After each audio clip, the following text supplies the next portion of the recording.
ആദ്യം തന്നെ ഈ അനുഗ്രഹത്തിൻ്റെ പുണ്യഭൂമിയിൽ എന്നെ എത്തിച്ച അമ്മയുടെ വലിയൊരു സാക്ഷിയാകുവാൻ എന്നെയും എൻ്റെ കുടുംബത്തെയും അനുഗ്രഹിച്ച അമ്മ മാതാവിനും തിരുക്കുമാരനും കോടാനുകൂടി നന്ദി ഞാൻ ഈ സമയം അർപ്പിക്കുന്നു.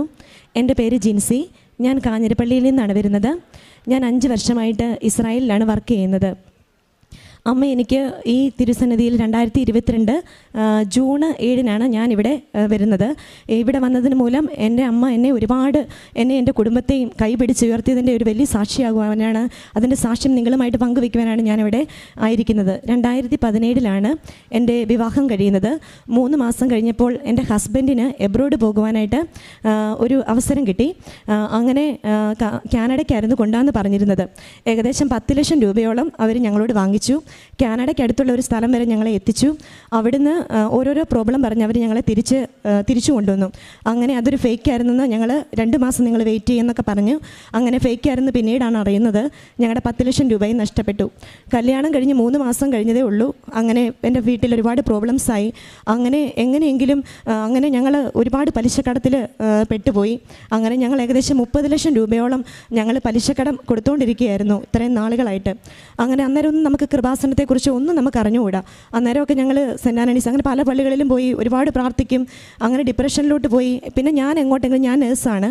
ഞാൻ അന്നേരം നാട്ടിലാണ് വർക്ക് ചെയ്തുകൊണ്ടിരുന്നത്. കാഞ്ഞിരപ്പള്ളി തന്നെ ഒരു ഹോസ്പിറ്റലിലാണ് വർക്ക് ചെയ്തുകൊണ്ടിരുന്നത്. അപ്പോൾ എങ്ങോട്ടെങ്കിലും പോയാൽ മതി എന്നുള്ളൊരു ഇതിലെത്തി. അങ്ങനെ 2019 ഞാൻ ഇസ്രായേലിന് പോകുന്നത്. പെട്ടെന്ന് IELTS OET ഒന്നും പാസ്സാകാൻ പറ്റത്തില്ലാത്തൊരു രാജ്യമായതുകൊണ്ട് ഞാൻ പെട്ടെന്ന് ട്രൈ ചെയ്തു. അങ്ങനെ ട്രൈ ചെയ്തപ്പോഴത്തേക്ക് 2 മാസത്തിനുള്ളിൽ തന്നെ എനിക്ക് പെട്ടെന്ന് വിസയും കാര്യങ്ങളും എല്ലാം ആയി. അന്നേരം എൻ്റെ കുഞ്ഞിന് 4 മാസമേ ഉള്ളൂ. എൻ്റെ കുഞ്ഞിനെ ഇട്ടിട്ടാണ് ഞാൻ പോകുന്നത്. കാരണം അത്ര പലിശക്കടത്തിൽ അപ്പോഴത്തേക്ക് ഞങ്ങൾ പെട്ടുപോയായിരുന്നു. എൻ്റെ ഫാമിലിക്കോ ഹസ്ബൻഡിൻ്റെ ഫാമിലിക്കോ ഒന്നും ഞങ്ങൾ പറഞ്ഞില്ല. ഒരു എടുത്തുചാട്ടമായി പോയായിരുന്നു. അങ്ങനെ 2019 ചെന്നു. 2019 നവംബറിലാണ് എനിക്ക് അമ്മ മാതാവിൻ്റെ കൃപാസനത്തിലെ പത്രം ആദ്യമായിട്ട് എനിക്ക് കിട്ടുന്നത്. അത് ഞാൻ എൻ്റെ അവിടെ അടുത്ത് വർക്ക് ചെയ്യുന്ന ഒരു ചേച്ചിയുടെ വീട് വരെ പോയതാണ്. അന്നേരം ഈ പത്രം അവിടെ ഇരിക്കുന്നത് കണ്ടു. അപ്പം ഞാൻ ഈ ചേച്ചീനോട്, ചേച്ചി എനിക്കൊരു ഇച്ചിരി ഫുഡ് തന്നിട്ട് ഈ പത്രം എടുത്ത് ഞാൻ അതിൽ നിന്ന് ഒരു താളിങ് എടുത്തിട്ട് അതിനകത്ത് പൊതിയായിരുന്നു ഞാൻ ചെയ്തത്. ചേച്ചി പറയും, മോനെ അത് പൊതിയരുത്, അത് കൃപാസനത്തിൻ്റെ പത്രമാണ്. അപ്പം ഞാൻ ചേച്ചിനോട് ചോദിച്ചു, ചേച്ചി ഇതെന്നതാ, ഒരു പത്രമല്ലേ, അതിനെന്നതിനാണ് ഇത്ര വലിയ പൊതിയരുതെന്നൊക്കെ പറയാനായിട്ടിരിക്കുന്നത്. അപ്പം ചേച്ചി പറഞ്ഞു, മോനെ അതങ്ങനെയല്ല, അത് കൃപാസനത്തിന് നിനക്ക് അറിയത്തില്ല എന്നിട്ട് അതിനകത്ത് പൊതിയരുതെന്ന്. പക്ഷേ ഞാൻ ആരെ അങ്ങനെ നിന്ദിക്കുന്ന ഒരാളല്ലാത്തത് കൊണ്ട് ആ ചേച്ചിയുടെ വിശ്വാസം ചേച്ചിയെ രക്ഷിക്കട്ടെ എന്ന് പറഞ്ഞിട്ട് ഞാൻ ഈ പത്രം അവിടെ മാറ്റി വെച്ചിട്ട് ഞാൻ അങ്ങനെ ഇന്ന് ആദ്യം അത് കണ്ടായിരുന്നു. കൃപാസനത്തെക്കുറിച്ച് ആദ്യമായിട്ട് എൻ്റെ ചെവി കേൾക്കുന്ന അങ്ങനെയാണ്. അങ്ങനെ ഞാനങ്ങ് പോയി. പിന്നെ പലരും വഴി ഞാൻ അവിടെ മാസത്തിലൊന്നേ കുർബാനയുള്ളൂ. നമ്മുടെ ഇസ്രായേലിൽ മാസത്തിലൊന്നാണ് ഞങ്ങളുടെ പള്ളിയിൽ കുർബാനയുള്ളത്. അങ്ങനെ പലരും ഈ പത്രം കൊണ്ട് തരുന്ന അവിടെ വിതരണം ഇങ്ങനെ കൊടുക്കുന്ന കണ്ടിട്ടുണ്ട്. അപ്പം നമ്മളോർത്തത് എന്നതാണ് ഇവർ ഈ ചെയ്യുന്നതെന്ന്. അങ്ങനെ ആ ഒരു രീതി പത്രത്തിലൊക്കെ എന്തിരിക്കുന്നു എന്നൊരു രീതിയിൽ ഞാൻ മാതാവിനെ സത്യം പറഞ്ഞാൽ എതിർത്ത് പറഞ്ഞൊരു വ്യക്തിയാണ്. അങ്ങനെ ഞാൻ ഈ 2022 വീണ്ടും എനിക്ക് ഹസ്ബൻഡ് അനിയന് നല്ല 10 സോണൽ ഹെഡിൻ്റെ മാനേജറായിട്ട് അവൻ വർക്ക് ചെയ്യുമായിരുന്നു. അപ്പം അവനൊരു വലിയ ഫിനാൻഷ്യൽ ക്രൈസിസിൽ പെട്ടുപോയിരുന്നു. അപ്പം അവൻ എന്നാ ചെയ്യുന്നത് ചോദിച്ചാൽ ഒത്തിരി പേർക്ക് സൈനിട്ട് പാസ്സാക്കി ഒരുപാട് കോടി കടത്തിലോട്ട് അവൻ പെട്ടുപോയി. അവൻ അറിയത്തില്ലായിരുന്നു ഒരുപാട് പേർക്ക് വന്നവർക്ക് ഈ ഓട്ടോക്കാർ അങ്ങനെയുള്ള കുറേ പേർക്ക് അവന് സൈനിട്ട് പാസ്സാക്കി. അവനായിരുന്നു 10 സോണൽ ഹെഡിൻ്റെ മാനേജർ. അങ്ങനെ അവനും വലിയൊരു പ്രശ്നത്തിൽ പെട്ടുപോയി. ഞാനിതൊന്നും അറിയുന്നില്ല. അപ്പോൾ അന്നേരമൊക്കെ എനിക്ക് പലരും ഈ കൃപാസനത്തിൻ്റെ ആരാധന ഷെയർ ചെയ്ത് തരുന്നുണ്ട്. എൻ്റെ കൂട്ടുകാരെല്ലാം ചെയ്യുന്നുണ്ട്. നമ്മൾ പക്ഷേ ഈ 2 മണിക്കൂർ എനിക്കിരുന്ന് ഈ ആരാധന കാണാനുള്ളൊരു ക്ഷമയും ഒന്നും ഇല്ലായിരുന്നു. പക്ഷേ ഞാൻ നന്നായിട്ട് പ്രാർത്ഥിക്കും, ജപമാല ചൊല്ലും, എല്ലാം ചെയ്യും. എനിക്ക് എൻ്റേതായ ഒരു രീതി, ഈ കൃപാസനത്തിൽ ആരാധന കൂടിയാൽ മാത്രമേ ഉള്ളൂ, അങ്ങനെയൊക്കെയുള്ളൊരു രീതിയായിരുന്നു എനിക്ക്. എന്നിട്ട് ഞാൻ ഈ ഹസ്ബൻഡിന് ഇങ്ങനെ കേസായി, ഹസ്ബൻഡ് അനിയന് ഇങ്ങനെ ഈ ഇതിൽ കേസാകുവാണ് എന്നുള്ള രീതിയിലൊക്കെ വന്നപ്പോഴത്തേക്ക് എൻ്റെ ഒരു കൂട്ടുകാരി വിളിച്ചിട്ട് പറഞ്ഞു, ഞാൻ ഭയങ്കര ഡിപ്രഷനായി, എൻ്റെ ഹസ്ബൻഡ് ഡിപ്രഷനായി. ഹസ്ബൻഡിന് അമൽജ്യോതി എഞ്ചിനീയറിംഗ് കോളേജിലാണ് വർക്ക് ചെയ്യുന്നത്. അപ്പോൾ അവിടെ ഹസ്ബൻഡിന് ഭയങ്കര നാണക്കേട്. അപ്പോൾ ഹസ്ബൻഡ് നന്നായിട്ട് മദ്യപാനത്തിൽ 2 വർഷമായിട്ട് മദ്യപാനത്തിലോട്ട് അകപ്പെടാൻ തുടങ്ങി. ഞാൻ വിളിച്ചാൽ ഫോൺ എടുക്കുകയില്ല. ഒന്നാമതേ സൈക്കാട്രി പേഷ്യൻറ്റിനെയാണ് ഞാൻ നോക്കുന്നത്. അപ്പോൾ അതിൻ്റെ ഫ്രസ്ട്രേഷൻസ് എനിക്ക് ഒരുപാടുണ്ട്. അപ്പോൾ ഹസ്ബൻഡ് വിളിച്ചാൽ ഫോൺ എടുക്കുകയില്ല. ഹസ്ബൻഡ് ആകെ എന്നെ വിളിച്ചാലേ എടുക്കുകയില്ല. 5-6 മാസം ഞങ്ങൾ സംസാരിക്കാതൊക്കെ ഇരുന്നിട്ടുണ്ട്. അപ്പോൾ ആൾ ഡ്രിങ്ക്സിനകപ്പെട്ട് എന്നെ കൂട്ടുകാർ വിളിക്കാൻ തുടങ്ങി, ജിൻസി നിൻ്റെ ഹസ്ബൻഡ് അല്ലേ സെബിന്, ഇങ്ങനൊന്നും ഉണ്ടായിരുന്നല്ലോ, എന്നെ പറ്റി ആളെ ഞാനിങ്ങനെ ബിവറേജ് ഷോപ്പിലൊക്കെ കണ്ടു, ആൾ ഡ്രിങ്ക്സ് കഴിക്കുന്ന കണ്ടു. അങ്ങനെ ആക്സിഡൻറ്റ് ഉണ്ടാക്കി പല പ്രാവശ്യവും ഇങ്ങനെ വണ്ടി ആക്സിഡൻറ്റുകൾ ഉണ്ടാക്കുക. അന്നേരം എല്ലാം കൂട്ടുകാർ വിളിച്ചിട്ട് പറയും, ആൾ ഡ്രിങ്ക്സ് കഴിച്ചിട്ടുണ്ട്. അപ്പോൾ എനിക്ക് ഹസ്ബൻഡ് അങ്ങനെയൊന്നും ഡ്രിങ്ക്സ് കഴിക്കുന്നോ നന്നായിട്ട് പ്രാർത്ഥിക്കുന്നൊക്കെ ഒരു വ്യക്തിയാണ്. ഞങ്ങൾ 2 വർഷം ആകെ ഒരുമിച്ച് ജീവിച്ചിട്ടുള്ളൂ. 2ാമത്തെ വർഷം സെക്കൻഡ് വെഡിങ് ആനിവേഴ്സറിക്ക് ഞാൻ പോയി ഈ ഒരു ഫിനാൻഷ്യൽ സ്ട്രഗിൾ മൂലം. അന്നേരമാണ് അനിയൻ്റെ ഈ പ്രശ്നം വരുന്നത്. അപ്പോൾ ഹസ്ബൻഡ് അങ്ങനെ നാണക്കേട് കൊണ്ട് ഡ്രിങ്ക്സിനകപ്പെട്ട് എന്നാ ചെയ്യണമെന്ന് അറിയത്തില്ല. ഞാൻ വിളിച്ചാലും എടുക്കുകയില്ല. ഞാൻ അത്രമേൽ അകപ്പെട്ട് നിന്നപ്പോഴാണ് വീണ്ടും എന്നെ മിഥു എന്ന് പറഞ്ഞ ഒരാൾ, ഇപ്പോൾ ലണ്ടനിലാണ് ആൾ, ഇവിടെ വന്ന് ഉടമ്പടി എടുത്ത് ഒരുപാട് അനുഗ്രഹങ്ങൾ കിട്ടി. അവരിവിടെ വന്ന് സാക്ഷിയൊക്കെ പറഞ്ഞ് ലണ്ടനിൽ പോയ ആളാണ്. ആൾ എന്നെ വിളിച്ചിട്ട് പറഞ്ഞു, ജിൻസി ഞാനൊരു കാര്യം പറയട്ടെ, നിനക്ക് ഞാൻ സെൻഡ് ചെയ്ത് തരാം ഒരു കൃപാസനത്തിൻ്റെ ഒരു ആരാധനയും ലിങ്കും അല്ല, അതിനകത്ത് കയറിയിട്ട് ലൈറ്റ് ക്യാൻഡിൽ പ്രെയർ ഉണ്ട്, നീ ഒന്ന് എടുത്തിട്ട് നീ നാട്ടിൽ പോകുമ്പം എന്നാ തീർത്ഥാടനമായിട്ട് പോയിട്ട് ഉടമ്പടി എടുത്താൽ മതി എന്ന് പറഞ്ഞു. അങ്ങനെ ഞാൻ ശരി എന്നാൽ ഇനി അതും കൂടെ ആട്ടെ, എല്ലായിടത്തും പ്രാർത്ഥിച്ചു എന്നാൽ ആട്ടെ എന്ന് ഓർത്തുകൊണ്ടാണ് ഞാൻ ഈ ലിങ്കിൽ കയറി. എന്തോ എനിക്ക് മാതാവ് തോന്നിച്ചു, ലിങ്കിൽ കയറി ഒരു ജപമാല ജോലിയെല്ലാം കഴിഞ്ഞപ്പം ചുമ്മാ കയറാൻ ഓർത്തുകൊണ്ട് ഒരു സാക്ഷ്യം ഞാൻ സിസ്റ്റർ എനിക്ക് ഷെയർ ചെയ്തെന്ന് ഞാൻ കേട്ടു. അന്നേരം ഇതുപോലെ കടബാധ്യത മൂലം 1 കോടി 2 കോടി കടബാധ്യത വെറും 30 ദിവസം കൊണ്ട് തീർത്ത് കിട്ടിയെന്നൊക്കെ പറഞ്ഞുകൊണ്ട് ഒരു ചേട്ടൻ സാക്ഷ്യം പറയുന്നത് കേട്ടു. അങ്ങനെ ഞാൻ ഈ ലിങ്കിൽ കയറി ആദ്യം ലൈറ്റ് ക്യാൻഡിൽ പ്രെയർ എടുത്തു. ലൈറ്റ് ക്യാൻഡിൽ പ്രെയർ എടുത്തപ്പോഴത്തേക്ക് തന്നെ അന്നേരം ഹസ്ബൻഡ് ഒരു 2 മാസമായിട്ട് വിളിക്കുന്നില്ല, നല്ല ഡ്രിങ്ക്സിന് അഡിക്റ്റൊക്കെ ആയിരുന്നു. മാതാവ് എനിക്ക് എന്തെങ്കിലും ഒരു അടയാളം കാണിച്ചു തരാം, ഞാൻ ലൈറ്റ് ക്യാൻഡിൽ പ്രെയർ എടുക്കുവാണ്, ഞാൻ സത്യത്തിൽ ഈ പത്രം കണ്ട് പൂജിച്ച് തള്ളൊരു വ്യക്തിയാണ്, അപ്പോൾ ഒരു അടയാളം കാണിച്ചു തന്നാൽ ഞാൻ ഇതുമായിട്ട് മുമ്പോട്ട് പോകാം. ഞാൻ പ്രാർത്ഥിച്ച് മടുത്തു. അത് ഭയങ്കര കരച്ചിലും ഞാനും ഡിപ്രഷനിൽ റിസൈൻ ചെയ്യാം, പോയേക്കാം, എന്തിനാ ഇങ്ങനെ കിടന്ന് കഷ്ടപ്പെടുന്നേ എന്നൊക്കെയുള്ള രീതിയായിരുന്നു. അങ്ങനെ ഞാൻ ഈ ലിങ്കിൽ കയറി ലൈറ്റ് ക്യാൻഡിൽ പ്രെയർ എടുത്ത് പിറ്റേ ദിവസം ഹസ്ബൻഡ് കോൾ വന്നു. അന്നേരം തന്നെ എനിക്ക് മനസ്സിലായി. അപ്പം എന്നോട് ആൾ ഭയങ്കര കൂളായിട്ട് സംസാരിച്ചു. എന്നോട് ഞാൻ വിളിച്ചു എന്താണെന്ന് എന്നോട് തുറന്നു പറ, എനിക്കിങ്ങനെ ഒരു കൃപാസനം എന്ന് പറഞ്ഞ ഒരു ലിങ്ക് കിട്ടിയിട്ടുണ്ട്, എനിക്ക് മിഥു എന്ന് പറഞ്ഞൊക്കെ ഒരാൾ തന്നാണ്, ചേച്ചി തന്നാണ്, അതുകൊണ്ട് നമുക്ക് അവിടെ ഒന്ന് പോകാം, അല്ല ചേട്ടായി ഒന്ന് പോകാമോ, ഞാനിപ്പോൾ ഇവിടെയല്ലേ, അപ്പം എനിക്ക് എങ്ങനെ പോകാൻ പറ്റും, ഞാൻ ലൈറ്റ് ക്യാൻഡിൽ പ്രെയർ വെച്ച് പ്രാർത്ഥിച്ചിട്ടുണ്ട് എന്നൊക്കെ പറഞ്ഞു. ഓക്കെ പോകാമെന്നൊക്കെ പറഞ്ഞു ആൾ. എന്നിട്ട് പറഞ്ഞു ഇങ്ങനെയാണ് കാര്യങ്ങൾ, അനിയൻ്റെ ഇത് വന്നപ്പോൾ എനിക്ക് നാണക്കേടാ, അല്ലെങ്കിൽ ഭയങ്കര പ്രശ്നങ്ങൾ വന്നു, ഇങ്ങനെയൊന്നും വരുമെന്ന് ഓർത്തില്ല, അവനും ഭയങ്കരമായിട്ട് ടെൻഷനിലാണ്, വിഷമത്തിലാണ്, എന്നാ ചെയ്യാൻ പറ്റുമെന്നൊന്നും അറിയത്തില്ല ജിൻസി എന്നൊക്കെ പറഞ്ഞ ആൾ ഭയങ്കരമായിട്ട് എന്നോട് സംസാരിച്ച് അത്രയും ഒന്ന് തുറന്ന് സംസാരിക്കാൻ പറ്റി. അങ്ങനെ ഞാൻ ലൈറ്റ് ക്യാൻഡിൽ പ്രെയർ എടുത്തു. ഞാൻ പറഞ്ഞു എൻ്റെ മാതാവേ 2022 ഞാൻ ജൂണിലാണ് വരുന്നത്, അപ്പം ഫെബ്രുവരി ഒക്കെ ആയപ്പോഴത്തേക്കാണ് ഞാനിവിടെ ഈ ലൈറ്റ് ക്യാൻഡിൽ പ്രെയർ എടുക്കുന്നത്. എൻ്റെ മാതാവേ ഞാൻ ഇവിടെ വന്ന് ഞാൻ ഉറപ്പായിട്ട് ഞാൻ സാക്ഷ്യം പറഞ്ഞോളാം, ഈ ലൈറ്റ് ഞാൻ അവിടെ വന്ന് അമ്മയുടെ തീർത്ഥാടന ഉടമ്പടി എടുത്തോളാം, ഒരു അനുഗ്രഹം കാണിച്ചു തരണേ, എൻ്റെ ഹസ്ബൻഡിനെ ഈ മദ്യപാനത്തിൽ നിന്നൊക്കെ രക്ഷിച്ച് ഞങ്ങളെ ഈ കടബാധത്തിൽ നിന്ന് രക്ഷിച്ച് തരണേ, അങ്ങനെയൊന്നും ചെയ്യുന്ന ഒരാളല്ലായിരുന്നു, അതുകൊണ്ട് എങ്ങനെയെങ്കിലും രക്ഷിച്ച് തരണേന്ന് പ്രാർത്ഥിച്ചു. എനിക്കൊരു ഫലം ഉണ്ടാണ്. അങ്ങനെ ഞാൻ ലൈറ്റ് ക്യാൻഡിൽ പ്രെയർ എടുത്തു. അങ്ങനെ എനിക്ക് പെട്ടെന്ന് തന്നെ എല്ലാവരും പറഞ്ഞു നീ നാട്ടിലോട്ട് വാ, എന്നാലേ ശരിയാവുള്ളൂ, തീർത്ഥാടന ഉടമ്പടി എടുക്ക് എന്നൊക്കെ. അപ്പോൾ ലൈറ്റ് ക്യാൻഡിൽ പ്രെയർ വെച്ച് 2-3 കാര്യങ്ങൾ ഉടനടി എനിക്ക് അന്നേരം തന്നെ സാധിച്ചായിരുന്നു. ഒരുപാട് കാര്യങ്ങൾ സാധിച്ചു. എൻ്റെ ഫാമിലി ആണെങ്കിൽ വില്ലിങ് ആയി, നീ പൊക്കോളാൻ പറഞ്ഞു. അപ്പം ഞാൻ എന്താണോ എനിക്ക് ഇന്ന ഡേറ്റിൽ തന്നെ, എൻ്റെ കൊച്ചിൻ്റെ ഒരു ഫസ്റ്റ് ബർത്ത്ഡേ പോലും കൂടിയിട്ടില്ല, അപ്പം ഇന്ന ഡേറ്റിൽ തന്നെ നീ എനിക്ക് പോകണമെന്ന് ഞാൻ ഇട്ട് പ്രാർത്ഥിച്ചു. ഈ ലൈറ്റ് ക്യാൻഡിൽ പ്രെയർ ഡേറ്റ് ഇട്ടു. അന്നേരം ഞാൻ ഡേറ്റ് ഇടുന്ന കാര്യങ്ങളൊക്കെ സാക്ഷ്യത്തിൽ കേൾക്കുന്നുണ്ടായിരുന്നു. അപ്പോൾ എനിക്ക് 2022 ഞാൻ കുഞ്ഞിൻ്റെ ബർത്ത്ഡേക്ക് തന്നെ എനിക്ക് വരാൻ പറ്റി മെയ്യിൽ. അന്നേരം സത്യം പറഞ്ഞാൽ എൻ്റെ ഫാദറൊക്കെ കട്ടയ്ക്ക് നിൽക്കുമോ, നമുക്ക് ഈ ഒരു ബന്ധുവായിട്ട് മുമ്പോട്ടൊന്ന് പോകണ്ട ജിൻസി, എന്നാ ഇങ്ങനെ കുടിച്ച് നടക്കുന്ന, ഇപ്പോൾ ഏതായാലും ഇങ്ങനെ ഒരു പ്രശ്നങ്ങളൊക്കെ വന്നു, അപ്പോൾ ഇവനിങ്ങനെ ഡ്രിങ്ക്സ് അഡിക്റ്റും കൂടാണ്, നീ എന്ത് ചെയ്യും, നീ ഇങ്ങനെ പോയി എൻ്റെ നാട്ടിൽ പോയി കഷ്ടപ്പെടുകയല്ലേ, അപ്പം നമുക്ക് ഇതുമായിട്ടൊന്ന് മുമ്പോട്ട് പോകണ്ട എന്നൊക്കെ പറഞ്ഞ് മാതാപിതാക്കളുടെ ഫോഴ്സ് വേറെ, അതുപോലെ വേറെ ആൾക്കാർ ഒരുപാട് പേര് പറയുന്നു ജിൻസി എന്തിനാ ഇത് നമുക്ക് വേണ്ടാന്ന് വെച്ചാൽ പോരെ, നീ ഡിവോഴ്സിലോട്ട് അങ്ങനത്തെ ഒരു അവസ്ഥ, ബന്ധം തകരും എന്നുള്ളൊരവസ്ഥയിലോട്ടായിരുന്നു. അപ്പോൾ എന്നെ ഫാദർ നേരെ വന്ന് വീട്ടിലോട്ടാണ് കൊണ്ടുപോയത്. പക്ഷേ ഞാൻ അവിടെ നിന്ന് ചിന്തിച്ചപ്പോഴും ഇവിടെ വന്ന് ആരാധന കേൾക്കുന്നുണ്ട്, നമ്മൾ ക്ഷമിച്ച് വന്ന് അല്ലെങ്കിൽ എല്ലാം പുറത്തും ക്ഷമിച്ചും നമുക്ക് ക്ഷമിക്കാൻ നമുക്ക് മനുഷ്യരെ കൊണ്ട് പറ്റും. അപ്പം അങ്ങനെ ക്ഷമിച്ച് വന്ന് ഇവിടെ നമ്മൾ ഉടമ്പടി എടുത്തിട്ടും അല്ലെങ്കിൽ പ്രാർത്ഥിച്ചിട്ടേ കാര്യമുള്ളെന്ന് എനിക്ക് തന്നെ മനസ്സിലായി. അങ്ങനെ ഞാൻ എൻ്റെ ഫാദറിനെയും മദറിനെയും കൂട്ടി ഹസ്ബൻഡിൻ്റെ വീട്ടിൽ ചെന്ന് അവരും എല്ലാം ആയിട്ടിരുന്ന് സംസാരിച്ചപ്പോഴത്തേക്ക് ഒരു ദിവസം അപ്പോൾ അവരെല്ലാം പറഞ്ഞ് ഹസ്ബൻഡുമായിട്ട് ഞാൻ ഒരു ദിവസം സംസാരിക്കാമെന്ന് പറഞ്ഞ് ഞാൻ ഹസ്ബൻഡിൻ്റെ കോളേജിലുള്ള ഒരു സാറിൻ്റെ അടുത്താണ് പോയത്. അവിടെ ചെന്നപ്പം ആ സാറ് ഞാൻ പറഞ്ഞു മാതാവേ എന്തെങ്കിലും ഒരു അടയാളം അവിടെ നിന്ന് കാണിച്ചു തരണം. അപ്പോൾ സാറിൻ്റെ അടുത്ത് ഇരുന്ന് സംസാരിച്ചപ്പോൾ ഞങ്ങളെ ചെറിയൊരു സംസാരിപ്പിച്ച് എങ്ങനെയാണെന്നൊരു എമ്മിതേ പോകാമെന്നുള്ള രീതിയിൽ എന്താണ് ഞങ്ങളുടെ ഇഷ്യൂ എന്നറിയാൻ സാറ് വിളിപ്പിച്ച ചേട്ടായുടെ ഫ്രണ്ടാണ്. അപ്പോൾ സാറ് പറയുകയാണ് ഇങ്ങോട്ട് ഞാൻ കൃപാസനത്തിൽ ഉടമ്പടി എടുത്തിരിക്കുകയാണ്. അപ്പോൾ ഞാൻ സാറേ ഞാനും അതിനു വേണ്ടിയാണ് വന്നത്, ഹസ്ബൻഡിനെ കൊണ്ട് പോയി ഹസ്ബൻഡ് ഉടമ്പടി എടുക്കാനാണ് വന്നതെന്ന് പറഞ്ഞു. അപ്പം ആ സാറ് പറഞ്ഞു ഒരിക്കലും നിൻ്റെ അല്ല പ്രോബ്ലം, ഹസ്ബൻഡിൻ്റെ പ്രോബ്ലത്തിന് ഹസ്ബൻഡാണ് ഉടമ്പടി എടുക്കേണ്ടത്. അന്നേരം ചേട്ടാ ഇവിടെ ഇരുന്ന് ഒരിക്കലും ഞാൻ പ്രതീക്ഷിച്ചില്ല ഹസ്ബൻഡ് ഇങ്ങനെ എടുക്കുവോ പാലിക്കുവോ ഡ്രിങ്ക്സിനെയും കഴിച്ചാലായിട്ട് നമുക്കത് അത്രമേ ഭക്തിയോടും വിശുദ്ധിയോടും കൂടി വേണം നമ്മളിത് എടുക്കാനായിട്ട്. അപ്പം എടുക്കുമെന്നൊരു ടെൻഷനായിരുന്നു. അപ്പോൾ എനിക്കും ഒരു വിഷമം. അപ്പോൾ ഹസ്ബൻഡ് പറഞ്ഞില്ല ഞാൻ അല്ലെങ്കിലും എടുക്കുന്നതെന്ന് പറഞ്ഞു. അപ്പോൾ ഹസ്ബൻഡ് അവിടെ ഇരുന്ന് പറഞ്ഞു ഞാനാണ്. അപ്പോൾ എനിക്ക് ഭയങ്കര സന്തോഷമായി, അമ്മേ ഞാൻ ലൈറ്റ് ക്യാൻഡിൽ പ്രെയർ ഇട്ടത് എൻ്റെ കൂടെ ഒന്ന് ഇവിടെ വരെ ഹസ്ബൻഡ് വരണം, ഇതിലൊക്കെ വിശ്വാസം കാണണം. ആൾ പ്രാർത്ഥിക്കുന്നൊക്കെ ആളായിരുന്നു, അല്ലാതെ ഈ 2 വർഷം ആയതുകൊണ്ട് ഇങ്ങനെ ഡ്രിങ്ക്സൊക്കെ ഇങ്ങനെ ഒരു പ്രശ്നമൊക്കെ വന്നപ്പോഴാണ് ആളിങ്ങനെ പോയത്. അപ്പോൾ എനിക്ക് ഉറപ്പുണ്ടായിരുന്നു എനിക്ക് തിരിച്ചു കൊണ്ടുവരാൻ പറ്റുമെന്ന്. അങ്ങനെ ഹസ്ബൻഡ് പറഞ്ഞു ഞാൻ എടുക്കുന്നതെന്ന് പറഞ്ഞപ്പോൾ എനിക്ക് അതിലുപരി സന്തോഷമായി. പിന്നെ ഒരു സങ്കടം, ഞാനും എടുക്കാൻ ആഗ്രഹിച്ച് വന്നു മാതാവേ, അപ്പം ഹസ്ബൻഡിന് മാത്രം എടുക്കാൻ പറ്റുള്ളല്ലോ, എനിക്ക് എടുക്കാൻ പറ്റിയല്ലോ, അപ്പോൾ ഹസ്ബൻഡ് ആൻഡ് വൈഫിന് ഒരാൾക്ക് എടുക്കാൻ പറ്റുള്ളൂ എന്നാണ് അവർ ഞങ്ങളോട് പറഞ്ഞു വിട്ടെ. അപ്പോൾ ഇവിടെ വന്ന് ഞങ്ങൾ വന്നു, ഹസ്ബൻഡ് എൻ്റെ കൂടെ വന്നു. അപ്പം ഞങ്ങൾ ജൂൺ 14 ഇവിടെ വന്ന് ഉടമ്പടി എടുക്കുന്നത് 2022. അപ്പോൾ അന്നേരം നമുക്ക് നല്ല ഫിനാൻഷ്യൽ പ്രോബ്ലം ഉണ്ട്, പലിശ നന്നായിട്ട് കൊടുത്തുകൊണ്ടിരിക്കുകയാണ്, നല്ല എമൗണ്ടൊക്കെ 80,000 രൂപയാണ് മാസം പലിശ കൊടുത്തുകൊണ്ടൊക്കെ ഇരിക്കുന്നത്. അപ്പോഴത്തേക്ക് ഹസ്ബൻഡ് ഇവിടെ വന്നു. അപ്പോൾ ഇവർ പറഞ്ഞു വൈഫ് എബ്രോഡ് ആയതുകൊണ്ട് ഹസ്ബൻഡിന് ഉടമ്പടി എടുക്കാമെന്ന് പറഞ്ഞു. അങ്ങനെ ഞങ്ങൾ രണ്ടുപേർക്ക് ഉടമ്പടി എടുക്കാൻ പറ്റി. ഒരുപാട് സന്തോഷമായി. ഉടമ്പടി എടുത്തു. ഹസ്ബൻഡ് ഞാനും കൂടി ഇവിടുന്ന് കൃപാസനത്തിൻ്റെ വെളിയിലോട്ട് ഇറങ്ങിയപ്പോൾ തന്നെ ഹസ്ബൻഡിന് രണ്ട് പേരെങ്ങാണ്ട് ഫിനാൻഷ്യലി കൊടുക്കാനുണ്ടായിരുന്ന പൈസ കൊടുത്ത് അങ്ങനെ 2 കട ഇവിടുന്ന് ഇറങ്ങുമ്പോൾ തന്നെ ഒരു 50,000 രൂപയ്ക്ക് അടുത്ത് ഞങ്ങൾക്ക് വീട്ടാൻ പറ്റി. അങ്ങനെ ഒരു 50,000 രൂപയോളം ഞങ്ങൾ ഇവിടുന്ന് ഇറങ്ങി ഉടമ്പടി എടുത്തു കഴിഞ്ഞപ്പോൾ 2020 വീട്ടി. അങ്ങനെ ഞാൻ 2022 ജൂണിൽ ഉടമ്പടി എടുത്ത് എല്ലാം ഞാനങ്ങ് പോന്നു. ഞങ്ങൾ നിയോഗങ്ങളെല്ലാം വെച്ചു, ഹസ്ബൻഡും വെച്ചു.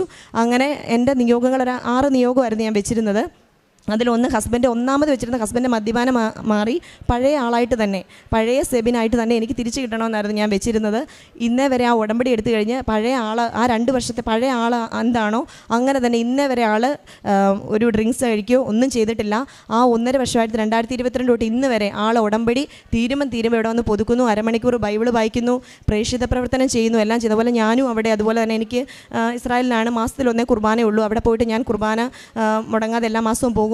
അതുപോലെ തന്നെ ഞാൻ അവിടെ പത്രം, എനിക്ക് ഹസ്ബൻഡ് ഇവിടുന്ന് മറ്റേ പോസ്റ്റ് ഓഫീസ് വഴി അയച്ചു തരും പത്രം 3 മാസം കൂടും. അത് ഞാൻ അവിടെ പോയിട്ട് വിതരണം ചെയ്യും. പക്ഷേ എനിക്കതൊരു സാറ്റിസ്ഫാക്ഷൻ ഇല്ലായിരുന്നു. കാരണം എന്നാന്ന് ചോദിച്ചാൽ അവിടെ എല്ലാവർക്കും ഉടമ്പടിയെക്കുറിച്ചോ അല്ലെങ്കിൽ എല്ലാം അറിയാവുന്നവരാണ്. അവർ പത്രം വിതരണം ചെയ്യുക. അപ്പോൾ അറിയാവുന്നവർക്ക് നമ്മൾ കൊടുത്തിട്ട് കാര്യമില്ല, അറിയത്തില്ലാത്തവരിൽ എത്തിക്കണമെന്നാണ് അച്ഛനും സിസ്റ്റർമാരും ഒക്കെ ഇവിടെ നമ്മളോട് എപ്പോഴും പ്രസംഗത്തിലും ഒക്കെ പറയുന്നത്.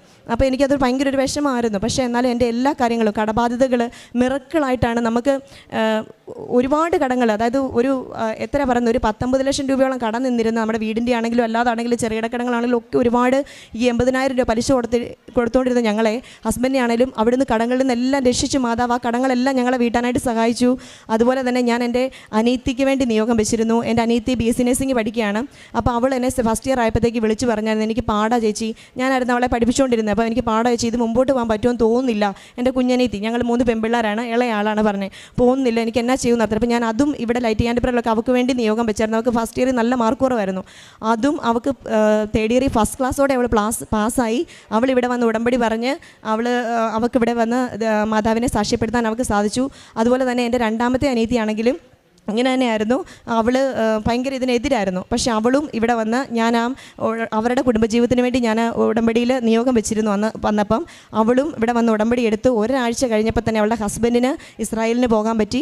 അവർക്കും അങ്ങനെ ഒരുപാട് അനുഗ്രഹങ്ങൾ ലഭിച്ചു. അതുപോലെ തന്നെ എൻ്റെ അനിയൻ്റെ കാര്യങ്ങളും, അനിയൻ്റെ ഈ പ്രശ്നം വന്നുകൊണ്ട് ഹസ്ബൻഡ് ഞാനും എല്ലാം വെക്കുന്നുണ്ടായിരുന്നു. അവനും ഇപ്പം നല്ല ജീവിതമായിട്ട് മുമ്പോട്ട് പോകുന്നു. എൻ്റെ ഹസ്ബൻഡ് ഇന്നേ വരെ കുടിക്കുകയോ അല്ലെങ്കിൽ ഒരു കാര്യങ്ങളോ ചെയ്തിട്ടില്ല. അതുപോലെ തന്നെ എനിക്ക് ഉടമ്പടി, ഞാൻ ഈ 1.5 വർഷമായിട്ട് എനിക്ക് അവിടെ ചെല്ലുമ്പോൾ നമുക്ക് ഉടമ്പടി പുതുക്കാൻ പറ്റത്തില്ല. 3 മാസം ഞാൻ എബ്രോഡല്ലേ, അപ്പം വിളിച്ചു ചോദിച്ചപ്പോൾ പറഞ്ഞ് പുതുക്കാൻ പറ്റത്തില്ല ജിൻസി, നാട്ടിൽ വരുമ്പോഴേ പുതുക്കാൻ പറ്റുള്ളൂ എന്ന് പറഞ്ഞു. അപ്പം ഞാൻ എന്നാ ചെയ്യുമെന്ന് ചോദിച്ചാൽ ലൈറ്റ് ക്യാൻഡി പ്രയർ ഇട്ട് 3 മാസത്തെ ഉടമ്പടി അതേപോലെ തന്നെ ചൊവ്വാഴ്ച ദിവസം ഒരു നേരം എടുക്കും, ആരാധന കൂടും, അരമണിക്കൂർ ബൈബിൾ വായിക്കും. ഇതുപോലെ ഹസ്ബൻഡ് ഇവിടുന്ന് എനിക്ക് ഓൺലൈൻ വഴി അയച്ചു തരും പത്രം, അതെല്ലാം ഞാൻ മാസം പള്ളിയിൽ പോകുമ്പോൾ കൊണ്ട് കൊടുക്കും. എന്നെക്കൊണ്ട് പറ്റുന്ന പോലെ ഞാൻ ഷെയർ ചെയ്യും. പിന്നെ ഞങ്ങൾ ഹസ്ബൻഡിനെയും കൊണ്ട് അനാഥാലയത്തിൽ എല്ലാ മാസവും, അല്ലെങ്കിൽ ഞങ്ങളുടെ സാലറി കിട്ടുമ്പോൾ 2 മാസമൊക്കെ കൂടുമ്പോൾ ഞങ്ങളെ കൊണ്ടാവുന്ന പോലെ ഞങ്ങൾ അനാഥാലയത്തിൽ പോയിട്ട് ഫുഡ് കൊടുക്കും. ഇങ്ങനെ ഞങ്ങൾ ചെയ്ത് വരുവാണ് ഈ 1.5 വർഷമായിട്ട് ഞങ്ങൾ അതുപോലെ. അപ്പോൾ ഹസ്ബൻഡും ഞാനും ഇപ്പോൾ ഒരു പ്രതിജ്ഞ എടുത്തിരിക്കുന്നത്, ഞങ്ങളുടെ മരണം വരെ ഈ കൃപാസനത്തിൽ അമ്മയോടുകൂടി ഒരുമിച്ചായിരുന്നുകൊണ്ട് ഞങ്ങൾ അതുവരെ ഞങ്ങൾക്ക് അമ്മയോടുകൂടി ഒപ്പം നിന്നുകൊണ്ട് ജീവിച്ചു പോകണമെന്നാണ്. കാരണം അത്ര മിറക്കിളാണ് ഞങ്ങളുടെ ജീവിതത്തിൽ ഇപ്പോൾ സംഭവിച്ചുകൊണ്ടിരിക്കുന്നത്. ഹസ്ബൻഡിന് അത് കഴിഞ്ഞതിന് ശേഷം 2-3 ഇൻ്റർവ്യൂ പാസ്സായി. ആ ഇൻ്റർവ്യൂവിന് 1.5 ലക്ഷം രൂപ 2 ലക്ഷം രൂപ എല്ലാം സാലറി പറയുന്നുണ്ട്. പക്ഷേ ഞങ്ങൾ ആദ്യം ഒരു നെഗറ്റീവ് നെഗറ്റീവ് വന്നുകൊണ്ടിരുന്നാൽ ഞങ്ങൾ ദുഃഖിക്കുകയും സങ്കടപ്പെടുകയും അങ്ങനെ ചെയ്യുന്നൊരു വ്യക്തിയാണ്. പക്ഷേ ഇപ്പം മാതാവ് എന്തെങ്കിലും ഇപ്പോൾ ഒരു ഇൻ്റർവ്യൂ പാസ്സാകുമ്പോഴൊക്കെ ഞങ്ങൾ തള്ളി മാറ്റിയാൽ അതിനേക്കാളും നല്ലത്. ഇപ്പോൾ ഹസ്ബൻഡ് 2 നടത്തുമെന്ന് മാതാവ് മാറ്റി വിട്ടു. അപ്പം ഞങ്ങൾ വേണേൽ ഡിപ്രഷൻ അടിച്ചോ, ഇതെന്താ ഹസ്ബൻഡ് 4-5 തവണയായിട്ട് ഹസ്ബൻഡ് ഇപ്പോൾ അതൊരു ഞങ്ങൾക്കൊന്നും കിട്ടാൻ വേണ്ടിയല്ല ഇവിടെ വന്ന് എടുക്കുന്നത്, ഞങ്ങൾക്ക് അമ്മയിൽ നിന്ന് വിട്ടു പോകാതിരിക്കാനാണ് ഇപ്പോൾ ഹസ്ബൻഡ്. എനിക്കും അതാണ് ആഗ്രഹം. അപ്പം അമ്മയിൽ നിന്ന് വിട്ടു പോകാതിരിക്കാനാണ് ഇപ്പോൾ ഞങ്ങൾ ഉടമ്പടി എടുക്കുന്നത്. അല്ലാതെ ഞങ്ങളിപ്പോൾ ഒരു ആഗ്രഹം സാധിക്കണം എന്ന് പറഞ്ഞൊന്നുമല്ല. നമ്മൾ ഉടമ്പടി എടുത്തു കഴിഞ്ഞാൽ ഉറപ്പായിട്ടും നമ്മൾ ആ ഉടമ്പടിയിൽ നിന്നുകൊണ്ട് വിശുദ്ധ ജീവിതം നയിച്ചു കഴിഞ്ഞാൽ നമ്മൾ പ്രത്യേകിച്ച് നിയോഗമൊന്നും വെക്കേണ്ട കാര്യമില്ല. ഉറപ്പായിട്ടും മാതാവ് മാതാവ് സാധിച്ചു തരും. അതിൻ്റെ വലിയൊരു സാക്ഷിയാണ് ഞാൻ. 2023 ഡിസംബറിൽ ഞാനിവിടെ 2024 ഡിസംബറിലാണ് എനിക്ക് വരാനിരുന്നത്. ഒരു കാരണവശാലും ഞാൻ വരാനിരുന്ന വ്യക്തിയല്ല. അപ്പം എനിക്ക് അതിനുള്ള ഫിനാൻഷ്യൽ ആയിട്ടും ഇല്ലായിരുന്നു വരാനായിട്ട്. അപ്പോൾ പെട്ടെന്ന് എൻ്റെ ബാക്ക് പെയിൻ വന്നിട്ട് പേഷ്യൻറ്റിനെ വാറായിരുന്നു ഇസ്രായേലിൽ. നിങ്ങൾക്ക് എല്ലാം അറിയാൻ പറ്റും, ഇപ്പം വാറാണ് ഇസ്രായേലിൽ നടന്നുകൊണ്ടിരുന്നത്. പേഷ്യൻറ്റിനെ എടുത്ത് ഓടുന്ന വഴിക്ക് 2 പ്രാവശ്യം എൻ്റെ വീടിൻ്റെ മേളിൽ മിസൈൽ വന്നു, എൻ്റെ ഫ്ലാറ്റിൻ്റെ മേളിൽ.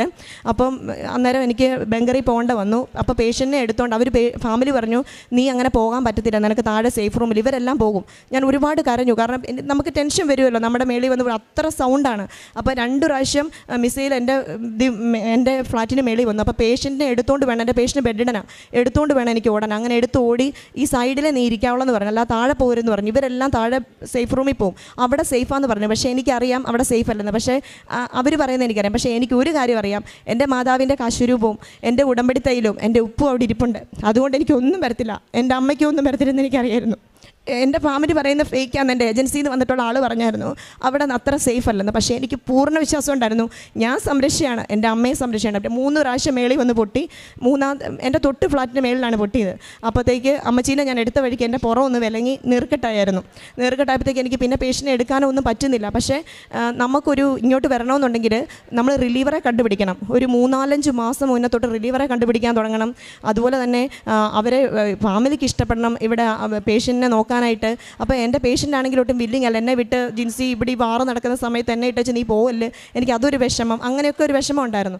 പക്ഷേ ഞാൻ ഒരാഴ്ചയ്ക്കുള്ളിൽ മാതാവ് എനിക്കറിഞ്ഞുകൂടാ. ഞാനപ്പം ഹസ്ബൻഡ് ഈ ഒരുപാട് ഇങ്ങനെ തടസ്സം വരുന്നുണ്ട്. ഞാൻ ഓർത്തുന്ന ഞാനും കൂടെ വന്ന് ഇത് നടക്കാം, ഉടമ്പടി എടുക്കാം. ഇവിടെ എനിക്ക് മാതാവ് ഞാൻ ലൈറ്റ് ക്യാൻഡി പ്രയർ, എനിക്ക് എന്തോ ഒരു സാറ്റിസ്ഫാക്ഷൻ കുറവ്. ഇത്രയും നാളായില്ല ഞാൻ ഇങ്ങനെ ലൈറ്റ് ക്യാൻഡി പ്രയർ ഇട്ടിട്ട് മാതാവിൻ്റെ അടുത്തുനിന്ന് മാറാതിരിക്കാൻ വേണ്ടി ഉടമ്പടി വന്നെടുക്കാൻ പറ്റും, ഇങ്ങനെ ചെയ്തുകൊണ്ടിരിക്കുക. അപ്പം ഞാൻ ഓർത്തു, എന്നാൽ മാതാവ് എന്നെ ഒരു ലൈറ്റ് ഞാൻ ഉടമ്പടി ഒന്നുകൂടെ ആദ്യമായിട്ട് എടുക്കുന്നതായിട്ട് എടുത്താലോ എന്ന് ഓർത്തുകൊണ്ട് ഞാൻ ലിങ്കിൽ കയറി ഉടമ്പടി എടുക്കാനായിട്ട് എന്ത് ചെയ്താൽ സമ്മതിക്കുന്നില്ല മാതാവ്, തടസ്സം വരിക. അതായത് നവംബറിലാണ്, ഞാൻ 2023 നവംബറിൽ ഞാൻ ഒന്നുകൂടെ ഉടമ്പടിയായിട്ട് ആദ്യമായിട്ട് എടുക്കാം. എടുത്താണ് പുതുക്കാൻ, ഇനി ഞാൻ എന്ന് വരാനാ, ഇനിയിപ്പോൾ ഈ വാറൊക്കെ അങ്ങോട്ട് സ്റ്റാർട്ട് ചെയ്യുവാണ്. അപ്പോൾ ഞാൻ ഓർത്തു ലിങ്കിൽ കയറി ആദ്യമായിട്ട് എടുക്കുന്ന പോലെ എടുക്കാമെന്ന് സമ്മതിക്കുന്നില്ല. ലൈറ്റ് ക്യാൻഡി പ്രയറിൽ എന്നിട്ട് ലാസ്റ്റ് അത് ഓപ്പണായി കിട്ടി എനിക്ക്, ലൈറ്റ് ക്യാൻഡി പ്രയർ. അതിൽ ഞാൻ വെച്ചു, എനിക്ക് 2023 എനിക്ക് പേഷ്യൻറ്റിനെ എടുക്കാൻ പറ്റുന്നില്ല, എൻ്റെ ജോലി പോകുന്നൊരവസ്ഥ. മാതാവ് എനിക്ക് എങ്ങനെയാണെന്ന് അറിയത്തില്ല, ഒരാഴ്ച കൊണ്ട് ഞാനിപ്പോൾ ചോദിക്കാൻ പോവുക, നാട്ടിൽ പോകണം. ഒന്നാമത്തെ നിയോഗം ലൈറ്റ് ചെയ്യാൻ്റെ അതായിരുന്നു, നാട്ടിൽ പോകണം. അതുപോലെ തന്നെ ഞങ്ങൾക്കൊരു അത് ഹസ്ബൻഡ് ഇവിടെ വന്ന് സാക്ഷ്യം പറയാൻ വേണ്ടി ഇരിക്കുകയാണ്. ഹസ്ബൻഡ് എബ്രോഡിൻ്റെ കാര്യം അത് ഹസ്ബൻഡ് തന്നെ പറയട്ടെ എന്ന് ഞാനത് പറയുന്നില്ല, അത് ഹസ്ബൻഡ് ഇവിടെ വരും. അപ്പം ഹസ്ബൻഡിൻ്റെ ആ ഒരു കാര്യം സാധിക്കണം. അതുപോലെ എനിക്കൊരു ചിട്ടി ഉണ്ടായിരുന്നു, ആ ചിട്ടി കിട്ടാനായിട്ട് എനിക്ക് എൻ്റെ പേരിൽ സ്ഥലം ഉണ്ടായിരുന്നു. അപ്പോൾ എനിക്ക് ഇച്ചിരി അഹങ്കാരം ഉണ്ടായിരുന്നു. എനിക്ക് 1.5 കോടിയോളം ബാങ്കിൽ വിളിച്ചപ്പോൾ പറഞ്ഞു, ജിൻസി നിനക്ക് എല്ലാം കിട്ടും. അപ്പോൾ നമ്മുടെ ഒരു എന്ന് പറഞ്ഞാൽ എനിക്ക് 1.5 കോടിയോളം കിട്ടും, അതുകൊണ്ട് ഞാൻ എന്നാണേലും ചെന്ന ഉടനെ എല്ലാം ശരിയാകും എന്നും പറഞ്ഞാണ് ഞാൻ ഇതെല്ലാം എടുത്തു വെക്കുന്നത്. ഞാനപ്പം ടിക്കറ്റും എടുത്തു, 1.5 ലക്ഷം രൂപ, 1,20,000 രൂപയായി ടിക്കറ്റിന്. എല്ലാം എടുത്തു, എല്ലാം റെഡിയാക്കി വെച്ചപ്പോഴത്തേക്ക് ബാങ്കിൽ നിന്ന് വിളിച്ചിട്ട് പറയുക, ജിൻസി നിൻ്റെ അത് പറ്റത്തില്ല. കാരണം എന്നാന്ന് ചോദിച്ചാൽ അത് പ്ലെയിൻ ഭൂമിയാണ്, അവിടെ എന്തെങ്കിലും ഇതുണ്ടായിരുന്നെങ്കിൽ, എന്തെങ്കിലും ഒരു ബിൽഡിംഗ് ഉണ്ടായിരുന്നെങ്കിൽ നിനക്ക് കിട്ടിയേനെ, പക്ഷേ അത് കിട്ടത്തില്ല ജിൻസി എന്ന് പറഞ്ഞു. ഞാൻ പറഞ്ഞു, സാറേ ഞാൻ ടിക്കറ്റും എടുത്തു വെച്ച് എല്ലാം ഞാൻ ഇനി എന്നാ ചെയ്യും, എനിക്കിനി ഒന്നും ചെയ്യാറില്ല. പക്ഷേ മാതാവ് മിറക്കിളായിട്ട് എനിക്ക് റിലീവറെ കിട്ടാനോ ഒന്നും ഒരു താമസവും ഇല്ലായിരുന്നു. കാരണം ഞാൻ എന്നാണോ ഇങ്ങോട്ട് വരാനിരുന്നതിൻ്റെ ഞാൻ ഇപ്പോൾ ഒരു വെള്ളിയാഴ്ചയാണ് തീരുമാനം എടുത്ത് എനിക്ക് പോകണമെന്ന്. മാതാവ് പറഞ്ഞു, നീ അപ്പം ഞാൻ ഓർത്തുന്ന മാതാവ് ഇവിടെ വന്ന് ഞാൻ തീർത്ഥാടന ഉടമ്പടിയായിട്ട് പുതുക്കാനായിരിക്കും എനിക്ക് അനുഗ്രഹം തരുന്നത്, നീ നാട്ടിൽ പോകും എന്നുള്ള രീതിയിലായിരിക്കും എനിക്ക് മാതാവ് തരുന്നതെന്നായിരുന്നു എനിക്കൊരു വിശ്വാസം ഉണ്ടായിരുന്നു. അപ്പം ഞാൻ അങ്ങനെ എന്നാ പറയുന്നത്, അവിടുന്ന് ഉടമ്പടി എടുത്ത് നാട്ടിൽ പോകാം എന്നുള്ള രീതിയിലൊക്കെ ആയി സെറ്റപ്പ് ആയപ്പോഴത്തേക്ക് ആണ് ഈ കൊച്ചിൻ്റെ പേഷ്യൻറ്റ് മരിക്കുക. എൻ്റെ കൂട്ടുകാരുടെ പേഷ്യൻ്റ് മരിച്ചിട്ടുണ്ട്. ജിൻസി നീ പോകാൻ റെഡി ആയിക്കോ, എൻ്റെ പേഷ്യൻറ്റ് മരിച്ചു. അപ്പം ഞാൻ പറഞ്ഞു, എടി നമുക്ക് റിലീവറെ തപ്പണം പോകണമെന്നൊക്കെ പറഞ്ഞപ്പോഴാണ് അവൾ പറഞ്ഞത്, എടി എൻ്റെ പേഷ്യൻറ്റ് മരിച്ചു, നീ പൊക്കോ, ഞാൻ റെഡിയാണ്, നിനക്ക് റിലീവർ കയറാമെന്ന്. എന്നിട്ട് ഞാൻ എൻ്റെ ഫാമിലി സമ്മതിക്കുമെന്ന് ഒരിക്കലും അറിയത്തില്ല. അവരോട് ഞാൻ 2024 ഡിസംബറിൽ പോന്നിരുന്ന ഞാൻ അവരോട് എന്നിട്ട് ഒരു സുപ്രഭാതത്തിൽ രാവിലെ എണ്ണീറ്റ് ശനിയാഴ്ച എന്ന് പറഞ്ഞത് ഞാൻ നാട്ടിൽ പോവാം, എനിക്കിങ്ങനെ പോകണം പെട്ടെന്നാണ്. അപ്പോൾ തന്നെ എന്നാ പറ്റി ജിൻസി പെട്ടെന്ന് ചോദിച്ചു. ഞാൻ ഈ ഉപ്പും പിടിച്ചുകൊണ്ടാണ് പോകുന്നത്, വിശ്വാസം, ഞാൻ എന്ത് കാര്യത്തിനും അവിടെ അങ്ങനെ ഉപ്പും പിടിച്ചുകൊണ്ടാണ് പോകുന്നത്. അപ്പോൾ ഞാൻ ഈ വിശ്വാസ പ്രമാണം ചൊല്ലിക്കൊണ്ട് പറഞ്ഞു, ജിൻസി ഓക്കെ നിനക്ക് റിലീവർ ഓക്കെ ആണ്, നീ പൊക്കോളാൻ പറഞ്ഞു. അവിടെ എനിക്ക് ഭയങ്കര അതിശയമായിരുന്നു. പിറ്റേ ദിവസം ഞാൻ ഞായറാഴ്ച ചെന്നിട്ട് ഏജൻസി ചെന്ന് പറഞ്ഞു, ഞാനിങ്ങനെ നാട്ടിൽ പോവാണ്, എനിക്ക് റിലീവർ ആയിട്ടുണ്ട്, പക്ഷേ എനിക്ക് എനിക്കറിയത്തില്ല, ഏപ്രിൽ വരെ വിസയേ ഉള്ളൂ. സാധാരണ ഒരു 6 മന്തൊക്കെ വിസയായിട്ട് എല്ലാവരും വരുന്നത്, ഏപ്രിൽ വരെ വിസയേ ഉള്ളൂ. ജിൻസി വിസയൊന്നും അടിക്കാൻ പറ്റത്തില്ല, അത്രയും ഉണ്ടല്ലോ, അപ്പം നീ പൊക്കോളാൻ പറഞ്ഞു. അവർ അവർ പെട്ടെന്ന് പിറ്റേ ദിവസം എനിക്ക് റീ എൻട്രിയും തന്നു, എല്ലാം തന്നു. അപ്പോൾ റീ എൻട്രിയും തന്നു, എല്ലാം തന്ന് അവരെന്നെ വിട്ടു. ഇവിടെ വന്നപ്പോഴത്തേക്കാണ് ഞാൻ മെയിനായിട്ട് എനിക്കൊരു വിശ്വാസം ഉണ്ടായിരുന്നു, ഓൾറെഡി എൻ്റെ റിജക്ഷനായി, മറ്റേ ഇതിൻ്റെ കാര്യം റിജക്ഷൻ ആയിട്ടുണ്ട്, എന്നെ ബാങ്കിൻ്റെ പൈസയുടെ കാര്യം. അപ്പം ഞാൻ ഇവിടെ വന്ന് എനിക്ക് എന്തോ ഒരു വിശ്വാസമായിരുന്നു കിട്ടുമെന്ന്. അപ്പോൾ അതിന് മുന്നേ ഞാൻ ഫാദറിനോട് ചോദിച്ചായിരുന്നു, എൻ്റെ ഇങ്ങനെ റിജക്ഷനായി, ഫാദറിൻ്റെ ആ ഒരു പ്രോപ്പർട്ടി ഒന്ന് തരാമോ, എനിക്ക് ബാങ്കിൽ ഇത് വെക്കണം. ഫാദർ പറഞ്ഞു അനീതിയൊക്കെ ഉണ്ട്, അതുകൊണ്ട് ആദ്യം പറഞ്ഞു. പിന്നെ അതിനകത്തൊന്നും ഒരു പേപ്പർ കിട്ടത്തില്ല പഞ്ചായത്തിൽ നിന്നോ എവിടെ എങ്ങോട്ട് കിട്ടത്തില്ലെന്നൊക്കെ ആദ്യം പറഞ്ഞു. പക്ഷേ ഞാൻ ഇവിടെ വന്ന് ഇറങ്ങി, ഇവിടെ വന്നു, ഞാൻ അമ്മയുടെ അടുത്ത് വന്നിട്ടേ ഞാൻ എവിടെയും പോവുള്ളൂ, സാക്ഷ്യം പറഞ്ഞിട്ടേ പോകുള്ളൂ പറഞ്ഞു. അങ്ങനെ ജനുവരി 11 ഞാൻ 2024 കഴിഞ്ഞ മാസം ഇവിടെ വന്നു. നന്ദി പറഞ്ഞിട്ട് എൻ്റെ ഒരു സർട്ടിഫിക്കറ്റ് ശരിയാക്കാൻ ഞാൻ ട്രിവാൻഡ്രം പോയി. ഇവിടെ വന്ന് ഞാൻ സിസ്റ്ററിൻ്റെ അടുത്ത് ഉടമ്പടി ഇത് പറയാമെന്നൊക്കെ പറഞ്ഞപ്പോഴത്തേക്ക് അപ്പോഴത്തേക്കാണ് എനിക്ക് പെട്ടെന്നൊരു മെസ്സേജ് വന്ന ബാങ്കിൽ നിന്ന്, ജിൻസി ഒന്ന് പെട്ടെന്ന് ഞങ്ങൾ ചെയ്തു തരാം, നീ ഒന്ന് ഫാദറിൻ്റെ പ്രോപ്പർട്ടി വേണമെങ്കിൽ ചോദിച്ച് നോക്കിയിട്ട് വാന്ന് പറഞ്ഞു. അപ്പോൾ ഞാൻ സിസ്റ്ററിനോട് പറഞ്ഞു, സിസ്റ്റർ ഞാൻ ഒന്ന് വീട്ടിൽ ചെന്നിട്ട് എനിക്കത് ശരിയാവുമെന്ന് ഉറപ്പുണ്ട്, അതുകൊണ്ട് എന്നിട്ട് ഞാൻ വീണ്ടും തിരിച്ചു വരാമെന്ന് പറഞ്ഞു. അപ്പോൾ സിസ്റ്റർ പറഞ്ഞു ഓക്കെ, അത് ഉറപ്പായിട്ട് നിനക്ക് കിട്ടും, നീ പൊക്കോളാൻ പറഞ്ഞു ധൈര്യമായിട്ട്, എന്നിട്ട് നീ ഇവിടെ വരാൻ പറഞ്ഞു. അങ്ങനെ ഞാൻ പോയി ഞാൻ വീട്ടിൽ ചെന്ന് കയറി. അവർക്ക് സസ്പെൻസ് ആയിരുന്നു, ഫാദറൊക്കെ ഓർത്ത് ഇതിനാ പെട്ടെന്ന് വന്നതെന്നൊക്കെ ഓർത്തു. എന്നിട്ട് പിറ്റേ ദിവസം ആയപ്പോഴത്തേക്ക് ഫാദർ എന്നോട് ഈ പ്രോപ്പർട്ടി എടുത്ത് കൈവച്ചിട്ട് പറഞ്ഞു, ജിൻസി നിനക്ക് ഇങ്ങോട്ട് ചോദിക്കുമായിരുന്നു, നിനക്കിത് വേണ്ട, ഇന്നാ കൊണ്ട് കൊടുക്കണ്ടേ ബാങ്കിരുന്ന്. ഞാൻ ഭയങ്കര അതിശയമായിപ്പോയി എനിക്ക്, കാരണം ആദ്യം തരികയില്ല, ഇത് വേണ്ട എന്നുള്ള ഫാദറിൻ്റെ പേടിയാണ്, ഇനി അടുത്ത് എന്തെങ്കിലും ചെന്ന് ഫേക്ക് പെടുമോ എന്നുള്ള പേടി കൊണ്ടാണ്. അപ്പോൾ ഫാദർ പറഞ്ഞു ഇന്നാന്ന് പറഞ്ഞോട് തന്നു. അങ്ങനെ ചെന്ന് ഞാൻ പഞ്ചായത്തിൽ ചെന്ന് ആ ഒരു പേപ്പർ ചോദിച്ചപ്പോൾ അതും ഞാൻ ഉപ്പ് കയ്യിലെടുത്ത് വിശ്വാസപ്രമാണം ചൊല്ലിക്കൊണ്ടാണ് പോകുന്നത്. എൻ്റെ കാശുരൂപം ഉണ്ട്, എൻ്റെ കയ്യിൽ എപ്പോഴും ഞാൻ കാശുരൂപം ഇട്ടിട്ടുണ്ട്. അവിടെ അവർ ആ പേപ്പർ നിമിഷ നേരം കൊണ്ട് ഒരു 3 മിനിറ്റ് എടുത്ത് എൻ്റെ പേപ്പർ വന്നു, ബാങ്കിൽ കൊണ്ട് കൊടുത്തു. അവർ 25 ലക്ഷം രൂപയുടെ ഒരു ചിട്ടിയായിരുന്നു. സാധാരണ എല്ലാവർക്കും അറിയാം, ഒരു ചിട്ടി നമ്മൾ വിളിച്ചാൽ പിറ്റേ മാസമേ എൻ്റെ പൈസ കിട്ടുകയുള്ളൂ. അപ്പം ഞാൻ അടുത്ത മാതാവ് എനിക്ക് എന്തെങ്കിലും ഒരു അടയാളം തരുന്നത്, ഇതുപോലെ ഉപ്പിട്ട മാനേജർ അടുത്ത് വരുന്നത്. അപ്പം മാനേജർ ഒരു ഹിന്ദുവാണ്. അപ്പം ഞാൻ പറഞ്ഞു ഞാനിങ്ങനെ എന്നെ ഇത്രയും താമസിച്ച് ഇച്ചിരൂടെ നേരത്തെ വരാൻ പറഞ്ഞു. ഞാനിങ്ങനെ കൃപാസനത്തിൽ പോയിട്ട് ഞാനും കൃപാസനത്തിൽ ഉടമ്പടി എടുത്തിരിക്കുന്നതാണ്, എൻ്റെ വൈഫ് ഒരു ഹിന്ദുവാണ്. അപ്പം തന്നെ എനിക്ക് മനസ്സിലായി ലോൺ കിട്ടും. അതായത് എനിക്കൊരു എന്തെങ്കിലും ഒരു ഇത് കാണിച്ചു തരണം, ഒരു അടയാളം എന്ന് പറഞ്ഞപ്പോൾ തന്നെ ആ മാനേജർ തന്നെ ഒരു ഹിന്ദുവാണ്, അദ്ദേഹം എന്നാ പറയുന്നത്, അദ്ദേഹത്തിൻ്റെ വൈഫ് ഇവിടെ വന്ന് ഉടമ്പടി എടുത്തിരിക്കുന്ന ആളെന്ന് പറഞ്ഞപ്പോഴേ ഉറപ്പായിരുന്നു എനിക്ക് കിട്ടുമെന്ന്. ഞാൻ ഈ പേപ്പർ കൊടുത്തു. പിറ്റേ ദിവസം രാവിലെ വിളിച്ചിട്ട് പറയുക, വെളുപ്പിന് 6 മണിയാകുമ്പം വാലുവേറ്റർ വരുമെന്ന്. എൻ്റെ വീട്ടിലാരും എഴുന്നേറ്റിട്ട് പോലും ഇല്ല. വാലുവേറ്റർ വന്നപ്പം ഇതേ കഴിഞ്ഞ പ്രാവശ്യം റിജക്ഷൻ ചെയ്ത അതേ വാലുവേറ്റർ തന്നെ. അപ്പോൾ എന്നോട് ഹസ്ബൻഡ് പറഞ്ഞു, ഞാൻ ആളെ കണ്ടിട്ടില്ലായിരുന്നു, എൻ്റെ സ്ഥലം നോക്കി വാല്യൂ ചെയ്ത ആളെ കണ്ടിട്ടില്ലായിരുന്നു. ഹസ്ബൻഡ് പറഞ്ഞു നീ പോയിട്ട് ഉപ്പ് എടുക്കാൻ പറഞ്ഞു. ഉപ്പ് എടുത്തുകൊണ്ട് ഞാൻ ഈ ഉപ്പും എടുത്തുകൊണ്ട് പറമ്പിൽ കൂടെ എല്ലാം നടന്ന് അതിൻ്റെ ആ വാല്യുവേഷൻ ചെയ്തിട്ട് പോയി. പിറ്റേ ദിവസം എന്നെ മാനേജർ വിളിച്ചിട്ട് പറയാം, ജിൻസി നിൻ്റെ ചിട്ടി പാസ്സായി, മിക്കവാറും 10 ദിവസത്തിനുള്ളിൽ എനിക്ക് 30-ാം തീയതി ആയിരുന്നു പൈസ വേണ്ടത്, അപ്പം പെട്ടെന്ന് തന്നെ ആവുമെന്ന് പറഞ്ഞു. 2 ദിവസം കഴിഞ്ഞിട്ട് വിളിച്ചിട്ട് പറയാം, ജിൻസി നിൻ്റെ സാധനം എല്ലാം കൊണ്ടുവന്നേക്ക്, പൈസ നിനക്ക് നിൻ്റെ അക്കൗണ്ടിൽ തന്നെ വരുമെന്ന്. 28-ാം തീയതി, അതായത് ജനുവരി 28, പിറ്റേ ദിവസം 15-ാം തീയതിയാണ് സാറിന് ഒരു ചിട്ടി വിളിച്ചാൽ കിട്ടുന്നത്. 28-ാം തീയതി എനിക്ക് അക്കൗണ്ടിൽ പൈസ 17,75,000 ആയിരുന്നു ആദ്യം പറഞ്ഞിരുന്നത്. 18,75,000 രൂപ എൻ്റെ അക്കൗണ്ടിൽ എൻ്റെ മാതാവ് എത്തിച്ചു. അതാണ് എൻ്റെ ഒരു വലിയൊരു അനുഗ്രഹം എന്ന് പറയുന്നത്. ഞാൻ അതിൻ്റെ പേപ്പർ വർക്കോ കാര്യങ്ങളോ ഒന്നും ഇല്ലാതെ ഞാനിവിടെ വന്നതാണ്, അങ്ങനെ എത്തിച്ചു. അതുപോലെ തന്നെ എനിക്ക് വേറൊരു അനുഗ്രഹം എന്ന് പറഞ്ഞാൽ, ഞാൻ ഇസ്രായേലിലായിരുന്ന സമയത്ത് തന്നെ എൻ്റെ പേഷ്യൻ്റ് ആസ്പിറേറ്റ് ചെയ്തു. ഫുഡ് ഞാൻ വെളിയിൽ പോയപ്പം പിസ്സ മേടിച്ച് കൊടുത്താണ്. അപ്പോൾ അങ്ങനെ പേഷ്യൻ്റ് ഫുഡ് ആസ്പിറേറ്റ് ചെയ്തു. അങ്ങനെ ആസ്പിറേറ്റ് ചെയ്തപ്പോഴത്തേക്ക് നമ്മൾ വെളിയിൽ നിന്ന് മേടിച്ച് കൊടുത്തൊരു ഫുഡാണ്. അങ്ങനെ അവരുടെ ഫാമിലിയൊന്നും അങ്ങനെ നമുക്ക് അത്രയും ഇതായിട്ട് തരത്തില്ല. അവർക്ക് ദേഷ്യം വരും, എന്താണെന്ന് വെളിയിൽ നിന്ന് മേടിച്ച് കൊടുത്ത്. ഞാൻ നേരത്തെ കൊടുത്തിട്ടുണ്ട്, പക്ഷേ ഒരു പ്രശ്നം വരും, അവർ നമ്മുടെ കൂടെ നിൽക്കണമെന്നില്ല. അപ്പോൾ എന്നോട് ചോദിച്ചത്, എന്നാ ജിൻസി നീ എന്തെങ്കിലും താമസിച്ചു പോയോ, നീ നോക്കാതെ പോയെന്നൊക്കെ ചോദിച്ചു. എനിക്ക് ആകെ ടെൻഷനായിട്ട് ഭയങ്കരമായിട്ട് എനിക്ക് ടെൻഷൻ ആവുമായിരുന്നു. കാരണം പേഷ്യൻ്റ് അന്നേരത്തേക്ക് ഭയങ്കര കൊളാപ്സായി, പേഷ്യൻ്റ് ബ്ലൂയിഷ് കളറായി, ബോഡി മൊത്തവും ബ്രീത്തിങ് ഇല്ല, ഒന്നുമില്ല. പേഷ്യൻ്റ് ശരിക്ക് ആ ഡെത്തിലോട്ട് പോയിക്കൊണ്ടിരിക്കുക, എനിക്ക് അറിയാൻ പറ്റും. പക്ഷേ ഞാൻ എൻ്റെ അമ്മയെ ഞാൻ പ്രാർത്ഥിച്ചു. കാരണം പിസ്സ കഴിച്ചിട്ട് ഞാനാണ് മേടിച്ചു കൊടുത്തത്, വെളിയിൽ നിന്ന് ഞാൻ നേരത്തെ കൊടുത്തിട്ടുണ്ട്. പക്ഷേ അങ്ങനെ വരികയല്ല, ഇവർ നമ്മളെ കൂട്ട് നിൽക്കുന്ന വരികയല്ല ഫാമിലി. അങ്ങനെ ഞാൻ പെട്ടെന്ന് ഫാമിലിനെ വിളിച്ചു. അവർ വന്നു, ആംബുലൻസ് വന്നു, അവരെല്ലാം വന്ന് അവർ പറഞ്ഞു പേഷ്യൻ്റ് പോയി, ചാൻസ് ഒന്നും ഇല്ലയെന്ന് പറഞ്ഞു. ഞാൻ ശരിക്കും ആംബുലൻസിൻ്റെ അവിടെ നിന്ന് പറഞ്ഞു, മാതാവ് എൻ്റെ കൈ കൊണ്ട് കൊടുത്തിട്ടൊന്നും വരരുത്, നാളെ ഞാൻ പോയി ഇവർ വല്ല കംപ്ലയിൻറ്റ് കൊടുത്താൽ ജയിലിൽ കിടക്കേണ്ടി വരും. അങ്ങനത്തെ ഒരു സിറ്റുവേഷനുള്ള ഒരു കൺട്രിയാണത്. അതുകൊണ്ട് മാതാവേ ദയവ് ചെയ്ത് എനിക്ക് മാതാവേ ഞാൻ അവിടെ വന്ന് സാക്ഷ്യപ്പെടുത്തിക്കോളാം, അമ്മയുടെ മുമ്പിൽ വന്ന് സാക്ഷ്യപ്പെടുത്തി. അമ്മ ഒരു മിറക്കിൾ സംഭവിച്ചേ പറ്റുള്ളൂ. കാരണം 84 വയസ്സുള്ളൊരു പേഷ്യൻ്റാണ്. അവിടെ 70 വയസ്സുള്ളവരെപ്പോൾ അത്ര വലിയ കെയറിങ് നമുക്ക് അവിടെ കൊടുക്കുകയില്ല, അവർ ഇത്രയും ഏജാണെന്ന് കണ്ടു കഴിഞ്ഞാൽ. ഞാനപ്പോൾ നേഴ്സുമാരൊന്നും പ്രാർത്ഥിക്കുന്നിട്ട് ഞാൻ ഈ കാശുരൂപം കൈവച്ച് പെട്ടെന്ന് ആംബുലൻസ് കയറ്റുന്ന സമയത്ത് തലയിൽ വെച്ച് പ്രാർത്ഥിച്ചു, എൻ്റെ ദൈവമേ ഈ പിസ്സയുടെ കാര്യം കൊണ്ടാണ് ഇത് വന്നത്, എന്നെ ഇവർ കുറ്റപ്പെടുത്തരുത്, നീ എങ്ങനെങ്കിലും രക്ഷപ്പെടുത്തണേ മാതാവേ എന്ന് പറഞ്ഞ് ഞാൻ പ്രാർത്ഥിച്ചു. അമ്മച്ചിയുടെ തലയിൽ കൈവച്ച് അങ്ങനെ അമ്മച്ചീനെ ആംബുലൻസിൽ കൊണ്ടുപോവാം, ഹോസ്പിറ്റലിൽ ചെന്നു. അപ്പോഴത്തേക്ക് ഡോക്ടർമാർ വെളി വന്നു. അപ്പോൾ ഫാമിലി വല്ല എന്നോട് വന്നിട്ട് ചോദിക്കുക, ജിൻസി നീ എന്താ കൊടുത്തത്, നീ താമസിച്ചോ, നീ ഫുഡ് കൊടുക്കാൻ പേഷ്യൻ്റ് താമസിച്ചോ? അപ്പോൾ ഇവരെല്ലാം ക്വസ്റ്റ്യൻ ചെയ്യുക മാറിയിട്ട്. ഞാൻ നിന്ന് ഊറ്റിക്ക് വിറയ്ക്കുക. അപ്പോഴത്തേക്ക് ഞാൻ പറഞ്ഞു ഇല്ല ഇങ്ങനെയാണ്. അപ്പം അതിനകത്ത് ഒരു മോളുണ്ടായിരുന്നു, എന്നോട് ഭയങ്കര സപ്പോർട്ടീവായിരുന്നു. അവൾക്കറിയാം. അപ്പോൾ അവളെ ടെൻഷൻ ആക്കാതെ അവൾ പറഞ്ഞില്ലെന്നൊക്കെ. പിന്നെ എല്ലാവരും എന്നെ കൂളാക്കി. ഞാൻ പറഞ്ഞു എനിക്കൊരു റൂം വേണം, ആരും ഇല്ലാത്ത. ഞാൻ അവിടെ പോയി കൈ വിരിച്ചു പിടിച്ച് നീ കാശ് രൂപം കൊണ്ട് വിശ്വാസ പ്രമാണം ചൊല്ലാൻ തുടങ്ങി. അപ്പോൾ അവർ പറഞ്ഞു നമുക്കിപ്പോൾ ഒരു ചെറിയൊരു ഇത് കാണുന്നുണ്ട്, നമുക്ക് ICUലോട്ട് ഷിഫ്റ്റ് ചെയ്യാമെന്ന് പറഞ്ഞു. അങ്ങനെ ICU ഷിഫ്റ്റ് ചെയ്തപ്പോൾ അവരെന്നോട് പറഞ്ഞു ജിൻസി വീട്ടിൽ പോക്കോന്നൊക്കെ പറഞ്ഞു. ഞാൻ പോയില്ല. ഞാൻ ഈ കാശ് രൂപം കൊണ്ട് അവിടെ ഇരുന്ന് അങ്ങനെ ഒരു 4 മണിയായപ്പോഴത്തേക്ക് പെട്ടെന്ന് ഞാൻ ഈ ഉപ്പും തൈലവും വീട്ടിൽ ഇരിപ്പുണ്ടല്ലോ എന്ന് ഓർത്തേ. അപ്പം മകനോട് പറഞ്ഞു ഞാൻ പോയി എന്നെ ഒന്ന് കൊണ്ടുപോകുമെന്ന് ചോദിച്ചു. മകൻ എന്നെ വീട്ടിൽ കൊണ്ടുപോയി. അപ്പോൾ അവർ പറഞ്ഞു തിരിച്ച് ഇപ്പോൾ വരണ്ട ജിൻസി, വെറുതെയാണ് ICUലോട്ട് കയറ്റിയതല്ലേ, അവിടെ നാളെ കൊണ്ടുവന്ന് പറഞ്ഞു. അപ്പോഴെല്ലാം ഞാൻ വിശ്വാസ പ്രമാണം ചൊല്ലുന്നുണ്ടായിരുന്നു, ആരാധന കൂടി ഇവിടെ ഇരുന്നുകൊണ്ട് സാക്ഷ്യങ്ങൾ കേട്ടു, ഇങ്ങനെ പ്രാർത്ഥിക്കുന്നുണ്ടായിരുന്നു. അമ്മ ഞാൻ സാക്ഷ്യപ്പെടുത്തിക്കൊള്ളാം. പിറ്റേ ദിവസം ഞാൻ ഈ ഉപ്പും ഉടമ്പടി തൈലം എടുത്തുകൊണ്ട് ഞാൻ അവിടെ ചെന്നു. ജൂയിഷ് ഫാമിലിയാണ്, അറിയാമല്ലോ, ജൂതന്മാർ അവർക്ക് അത്ര വിശ്വാസമൊന്നും ഇല്ല നമ്മുടെ ഇതിൽ. പക്ഷേ എന്നെ ആരും തടഞ്ഞില്ല. ഞാൻ ICU കയറ്റി ഉപ്പും ഉടമ്പടി തൈലമായിട്ട് ICU കയറിയപ്പോൾ അമ്മച്ചി വെന്റിലേറ്റർ കിടക്കുവാണെങ്കിൽ പ്രതീക്ഷയൊന്നുമില്ല. എനിക്ക് കിട്ടിയാൽ തന്നെ ബ്രെയിൻ ഡെത്ത് ആയിരിക്കും അവിടെ കൊണ്ട്. അപ്പോൾ എനിക്ക് ഈ ബാക്ക് പെയിനും കാര്യങ്ങളും ഉള്ളതുകൊണ്ട് ദൈവമേ ഇങ്ങനെ പേഷ്യനെ കിട്ടിയാൽ എന്ത് ചെയ്യും? പിന്നെ എനിക്ക് മനസ്സിലൊരു വിഷമം, ദൈവമേ ഇവരെന്നെ അങ്ങനെ കുറ്റപ്പെടുത്തുമോ ഫാമിലി, അങ്ങനെ ഒരു വിഷമമായിരുന്നു.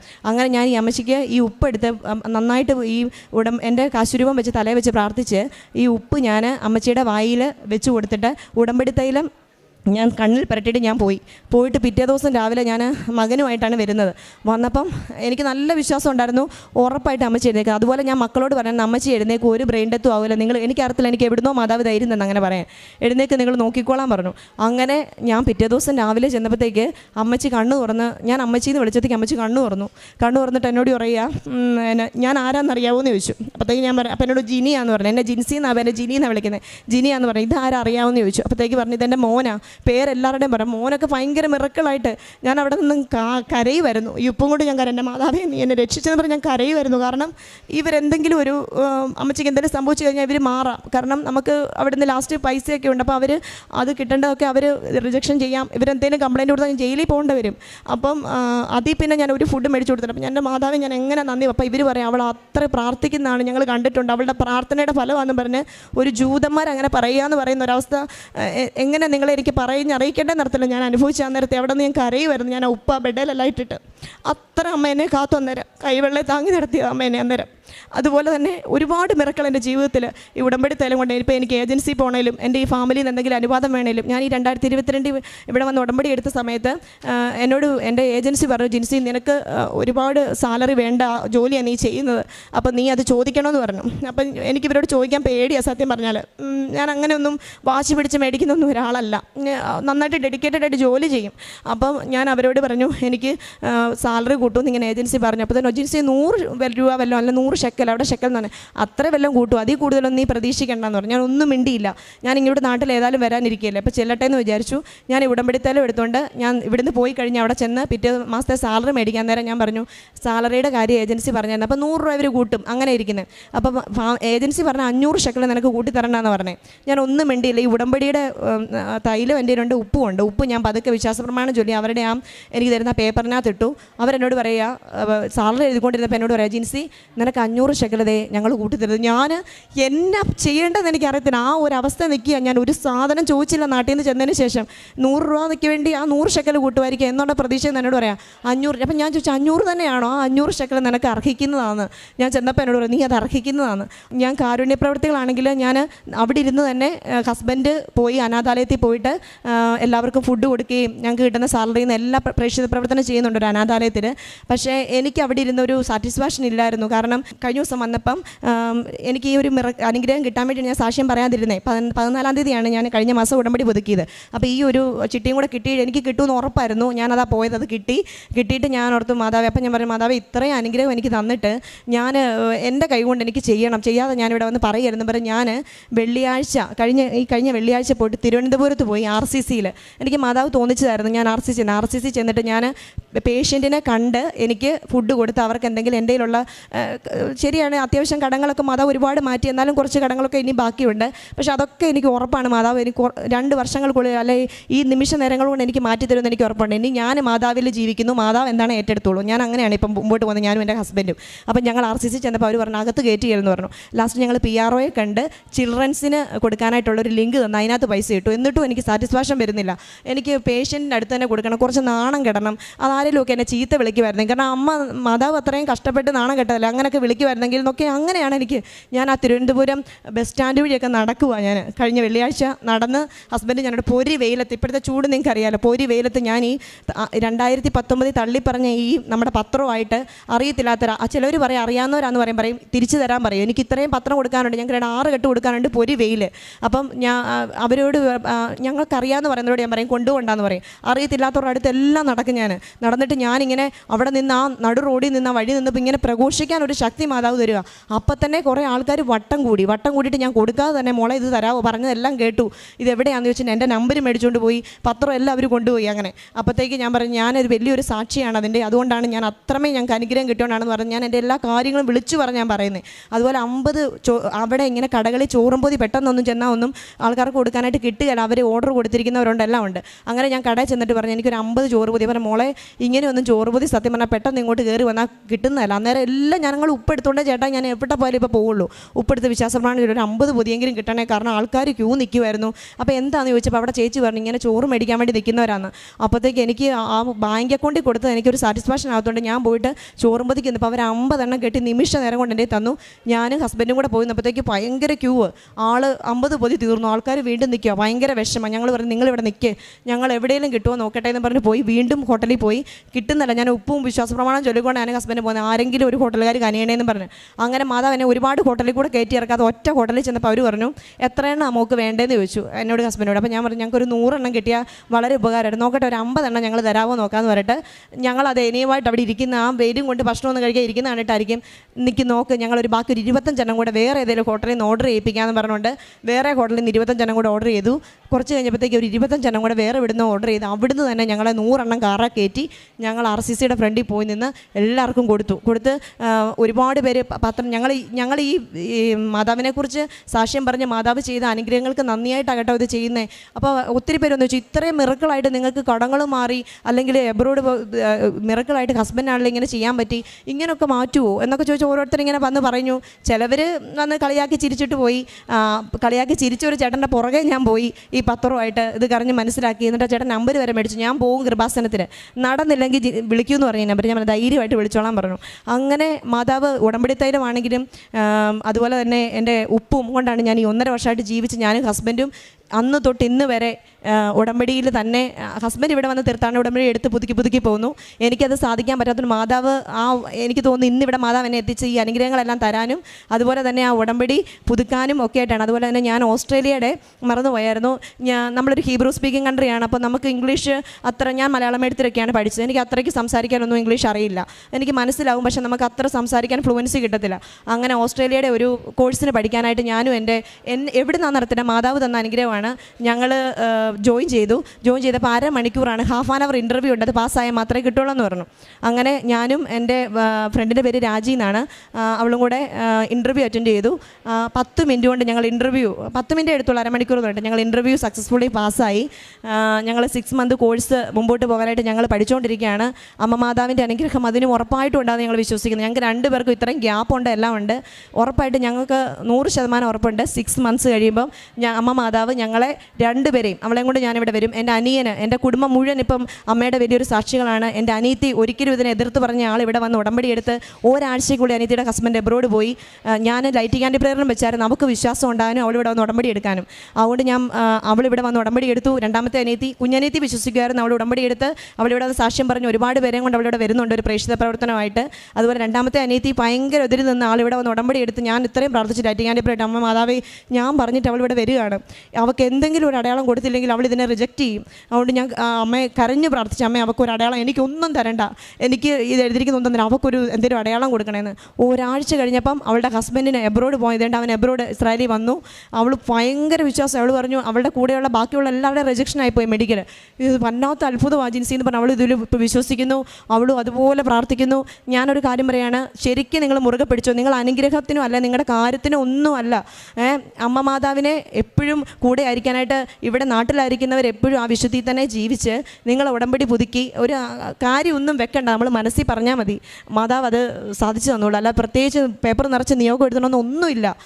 ഉറപ്പായിട്ടും നിങ്ങളെ ഉയർത്തും. ഞങ്ങൾ അതിൻ്റെ വലിയൊരു സാക്ഷിയാണ് ഞാനും എൻ്റെ കുടുംബവും. ഞാൻ വഴി ഒരുപാട് പേര് ഇവിടെ വന്ന് ഉടമ്പടി എടുത്തിട്ടുണ്ട്. എന്നെ ഇന്നിവിടെ ഈ സന്നിധിയിൽ എത്തിച്ച് ഞാൻ ഇന്നിപ്പോൾ ആ മിഥു എന്ന് പറഞ്ഞ ആളെയും എല്ലാവരെയും ഞാൻ വളരെ സ്നേഹത്തോടെ ഓർക്കുന്നു. എൻ്റെ അമ്മ മാതാവിന് കോടാനുകോടി നന്ദി പറയുന്നു. അങ്ങനെ ഉടമ്പടി തൈലവും ഉപ്പും കാശുരൂപവും അതുപോലെ തന്നെ ഒരുപാട് പേർക്ക് പ്രേക്ഷിത പ്രവർത്തനം ചെയ്യാനായിട്ട് ഇപ്പം എനിക്കും ഹസ്ബൻഡും എൻ്റെ കുടുംബത്തിനും ഒക്കെ സാധിക്കുന്നുണ്ട്. അമ്മ മാതാവിന് കോടാനുകോടി നന്ദി. എത്ര പറഞ്ഞാലും നന്ദി തീരുകയില്ല ഈ സന്നിധിയിൽ എന്നെ നിർത്തിയതിന്. കർത്താവ് നിനക്ക് കഷ്ടതയുടെ അപ്പവും ക്ലേശത്തിൻ്റെ ജലവും തന്നാലും നിൻ്റെ ഗുരു നിന്നിൽ നിന്ന് മറഞ്ഞിരിക്കുകയില്ല. നിൻ്റെ നയനങ്ങൾ നിൻ്റെ ഗുരുവിനെ ദർശിക്കും. യെശയ്യാ പ്രവാചകൻ്റെ പുസ്തകം 30:20 തിരുവചനങ്ങൾ നമ്മോട് ഇപ്രകാരം അരുളി ചെയ്യുന്നത്. തൻ്റെ ജീവിത വഴികൾ, താൻ കടന്നു പോന്ന ജീവിത വഴികളൊക്കെ എത്രമാത്രം കല്ലും മുള്ളും നിറഞ്ഞതാണ്. ഓരോ മക്കളും നാം ഇവിടെ വന്നിരിക്കുന്നവർ നമ്മുടെ ജീവിതത്തിൻ്റെ വിവിധ തരം പ്രതിസന്ധികളിലായിട്ടാണ് നാം ഒരു ഇവിടെ എന്തൊക്കെയോ ഇവിടെ നടക്കുന്നുണ്ട്.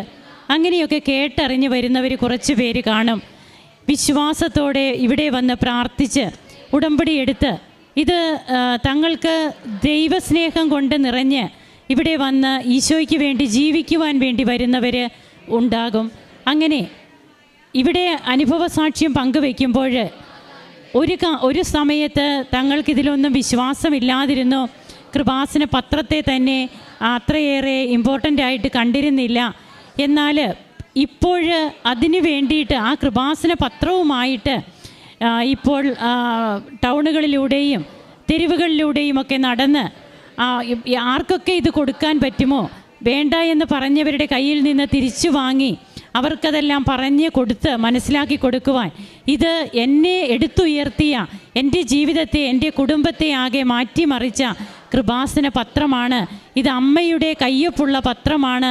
ഈശോയുടെ ഈശോ നൽകുന്ന കൃപകളാണിതിലുള്ളത് എന്ന് പറഞ്ഞു കൊടുക്കുവാൻ ഓരോ മക്കളെയും സന്നദ്ധരാക്കുന്നത് അവരുടെ ജീവിതത്തിൽ അവർക്ക് കിട്ടിയ ഒരിക്കലും മറക്കാൻ അവർക്ക് കഴിയില്ലാത്ത അവരുടെ ജീവിത അനുഭവങ്ങൾ തന്നെയാണ്. ഓരോന്നും ഈ മകൾ ഇവിടെ പറഞ്ഞത് നാം കേട്ടു. കടബാധ്യതകളും രോഗസൗഖ്യങ്ങളും തൻ്റെ പ്രൊഫഷണൽ ലൈഫിൽ വന്നിരുന്ന അസ്വസ്ഥതകൾ, അതിൽ നിന്നൊക്കെ എങ്ങനെ ഉടമ്പടി നേർച്ച വസ്തുക്കളിലൂടെയൊക്കെ എങ്ങനെയാണ് തനിക്ക് തൻ്റെ ആ ഒരു അവസ്ഥയിൽ പിടിച്ചു നിൽക്കുവാൻ കഴിഞ്ഞത്, ഇതൊക്കെയാണ് നാം കേട്ടുകൊണ്ടിരുന്നത്. നമുക്കും നമ്മുടെ പരിശുദ്ധ അമ്മ ജീവനോടെ പ്രത്യക്ഷപ്പെട്ട ഈ അൾത്താരയിൽ നാം ഇന്നിവിടെ വന്നിട്ടുണ്ടെങ്കിൽ നാം ചിന്തിക്കണം, നാം ഒരിക്കലും ഇവിടെ വന്നത് നിഷ്ഫലമാകില്ല.